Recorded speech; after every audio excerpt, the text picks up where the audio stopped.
मैं सिर्फ इस बात, क्योंकि मैं केसेस पे आऊँगा या कानूनी मामलात पे, लेकिन जो कल प्रैक्टिस अडॉप्ट की गई, इससे पहले भी जो हुआ है, ये मुद्दा हुकूमत का कि जी मुलाकात से इंतशार फैलता है। तो मेरा इस्तदलाल उसमें ये होता है कि जी वहाँ गुफ्तगू नहीं होगी, गुफ्तगू 2 घंटे बाद किसी और जगह हो जाएगी। कैसे आप इस बात को रोकेंगे कि जो बात हुई है वो मंजर आम पर ना आए? दर्जनों चैनल्स हैं, बेतहाशा यूट्यूब चैनल्स हैं, तो कैसे रोका जाएगा इस फ्लो ऑफ इंफॉर्मेशन को? मेरे ख्याल में रोका नहीं जा सकता, लिहाजा जो भी चीज रोकी जा सकती है उसको रोकने पे बजिद है। ये डेस्परेशन है मुनीब साहब, इस हुकूमत को पता है, इस हुकूमत और उसके सपोर्टर्स को पता है कि इस मुल्क के अवाम के अंदर से उनकी लेजिटिमेसी और पॉपुलैरिटी ना अभी है और ना आइंदा आने वाले कल के लिए मुमकिन है। और ये ऑपरेट भी फिर इसी तरह कर रहे हैं कि अपने जिस जिस हद तक अपने इर्द गिर्द सिक्योरिटी समेट सकें वो समेट के रखें। हर छोटी चीज से, क्योंकि मईशत का ऐसा हाल है कि स्टैग्नेंट है, क्योंकि मिडिल क्लास जो है वो पॉवर्टी की तरफ गामजन है। इस सब कुछ के को देखते हुए उनको इल्म है, मुझसे आपसे ज्यादा इल्म है, एक पॉलिटिशियन जो है उसका points of contact with society बहुत ज्यादा होते हैं। उनको इल्म है कि ये एक टिंडर बॉक्स है, इस पे किसी भी तरह से चिंगारी लग सकती है, और वो इस बात पे अपनी मुकम्मल कोशिश जो है वो करके दिखाते हैं हमेशा कि कोई एक्स्ट्रा चिंगारी जो कि वो रोक सकें उसको किसी भी तरह रोक सकें। इमरान खान से मुलाकात नहीं होने दे रही, उनका वकालतनामा नहीं साइन हो रहा। अदालतें ऐसी हैं कि वो कह रही है नहीं हमें नहीं पता जी, आप वकालतनामा साइन करके लाएं वरना हम सुनेंगे नहीं। ये पूरा प्रोसेस जो है ये एक डेस्परेशन दिखाता है। आपने कहा कि खुदा का शुक्र है जाने जाया नहीं हुई, ये लोग जाने भी जाया कर चुके हैं। जाने जाया करने वाले जो सहाफी रिपोर्ट कर रहे थे वो सहाफी को गायब कर दिया था। तो मुनीफ साहब ये देखें, ये हो रहा है और हम सह रहे हैं, और ये सब लोग कह रहे हैं कि ये कभी पहले नहीं हुआ और शायद गलत कह रहे हैं। ये जरूर सही है कि ये कभी पंजाब और पख्तूनख्वा के लोगों के साथ इस तरह इस हद तक नहीं हुआ, लेकिन पाकिस्तान के अलग हिस्सों में ये हुआ है। लेकिन महज ये बात कि ये हो रहा है, ये एक अलग स्टेटमेंट है और ये होता रहेगा और इसकी वजह से कोई और असर नहीं होगा, ये एक बिल्कुल अलग बात है। मैं इस लेटर बात से अग्री नहीं कर सकता। हर तरह का जो ये क्रैकडाउन, हर तरह का जो ये लोगों की आवाज को घोटने की अमल होता है, इसके एक दूर रक्स इसका एक असर होता है, और वो असर जो है वो कई सारी चीजों के साथ उनका भी असर ट्रैवल कर रहा है और कल जैसी चीज का भी असर ट्रैवल करेगा और इसका एक नतीजा निकलेगा।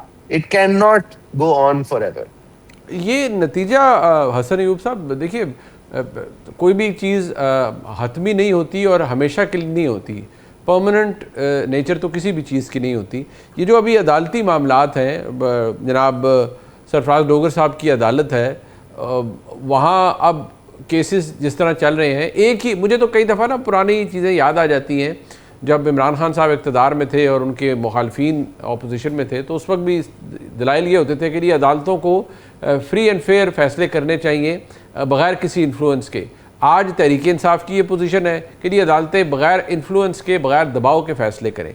लेकिन क्या आपको जो इस्लामाबाद हाई कोर्ट के मामलात हैं, यानी सज़ा मुअत्तली वाला मामला, तो एक हम जितने भी अपने उस्तादों से पूछें वो तो एक नॉर्मल प्रैक्टिस है, उसको अदालत ने साइड पर कर दिया है। जो मौक़िफ़ है इमरान खान साहब की हमशीरा का वो ये है कि नहीं देखिए, ये तो इसलिए मेन अपीलों के ऊपर जा रहे हैं कि ये फैसला करवाना चाहते हैं कि यहाँ पे भी मोहर साबित हो जाए और फिर ऊपर जाके फाइनलिटी मिल जाए उसे आईनी अदालत के अंदर। इट मीन्स कि इमरान खान साहब का केस जो है फॉर गुड वो डिसाइडेड हो और उसमें फिर कोई तब्दीली ना हो सके। देखिए, बात यह है कि 190 मिलियन पाउंड केस की अगर आप बात करें तो वो तो डे लाइट रॉबरी है इमरान खान साहब की। उसमें तो करप्शन और करप्ट प्रैक्टिस साफ वाज़ेह हो चुकी है। एक खातून जिसने प्राइमरी स्कूल तक नहीं चलाया जिंदगी में, उसको यूनिवर्सिटी उस वक्त का जो एक बड़ा बिजनेसमैन है क्यों बना के देगा? जो बिजनेसमैन अपना जुकाम किसी को मुफ्त नहीं देगा, वो बिजनेसमैन बुशरा बेगम को, जो कि इमरान खान साहब की अहलिया है, उनको इसलिए बना के दे रहा है ना कि उसका पैसा बाहर पकड़ा गया है। और उसके अलावा जो रावी अर्बन डेवलपमेंट प्रोग्राम था या और उनके जो वहां पर मामलात थे, फाइनेंशियल इंटरेस्ट थे, तो वो चीजें तो सबने वाज़ेह आ चुकी है ना। फिर वो 5 कैरेट हीरे की अंगूठी, ये चीजें को ऐसी मतलब कोई इल्जामात तो नहीं है, ये तो हकीकत है। जो इनसे छुपना चाहे, जो भागना चाहे, जो उंगली के पीछे सूरज को छुपाना चाहे, ये उसकी मर्जी है। लेकिन फिर फरज शहजादी, जो कि इमरान खान साहब के बड़ी करीब तस्वर होती थी, जो उनकी एहलिया के बड़ी करीब तस्वर होती थी, उनके नाम सैकड़ों कनाल अराजी इमरान खान साहब के घर से जुड़ी हुई जो है वो अराजी उनके नाम मुंतकिल हो रही है बैरी टाउन से। तो जब ये इस किस्म के मुकदमे के अंदर आप कह रहे हैं कि ये कोई सियासी तौर पर सजा होगी इमरान खान साहब को, sorry, I don't by this argument. Imran Khan साहब की करप्शन साबित है।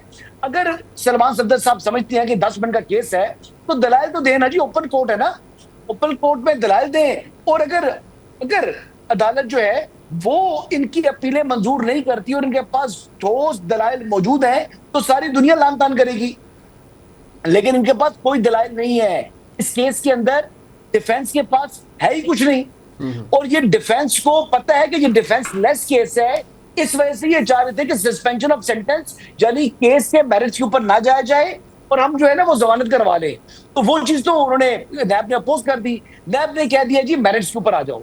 अब मेरिट्स के ऊपर खेलने की बात हो रही है तो सलमान सफदर साहब की तबीयत खराब हो गई है। पहले फरमा रहे थे कि 10 मिनट का केस है, तो घोड़ा भी हाजिर है, मैदान भी हाजिर है, आए केस में दलाइल दें।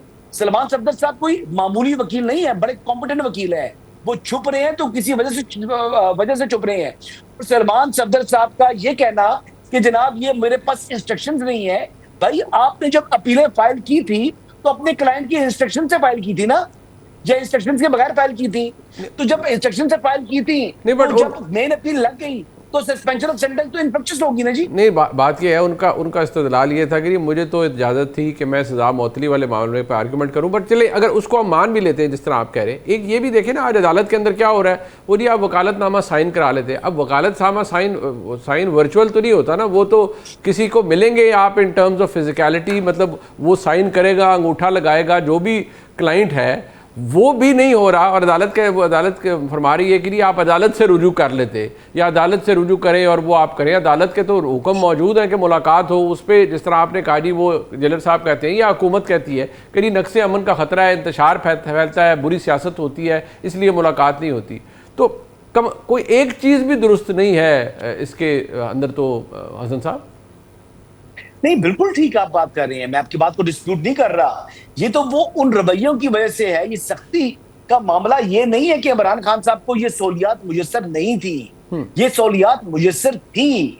लेकिन जिस किस्म का रवैया उन्होंने इस्तेमाल किया, जिस तरीके से उन्होंने यानी रियासती इदारों को स्कैंडलाइज करने के लिए, प्रोटेसाइज करने के लिए, या उनके ऊपर विदाउट एविडेंस इल्जाम आयद किए, तो वो चीजें तो बड़ी नामुनासिब थी ना। कितनी मरतबा इमरान खान साहब ने कहा मेरी जान को खतरा है, कहा है ना जी। तो क्या उनकी जान को खतरा था?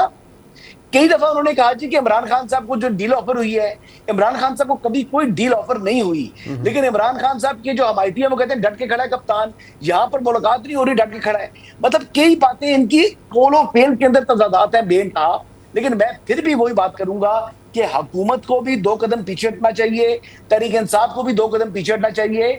और ये मौजूदा जो सूरत हाल है मुलाकातें ना करवाने की, और दूसरा उनके जो केसेस के वकालतनामे या वकला की मुलाकात खुलनी चाहिए, वो मुलाकात उनका राइट है, वो मुलाकात होनी चाहिए। लेकिन इस हवाले से इनको अपने रवैये या यकीनदानी करानी चाहिए। जो बैकडोर की बातचीत बजरिया शेख महमूद खान चल रही है उसको यानी कॉन्क्रीट करें और इसके ऊपर पेशरफ करें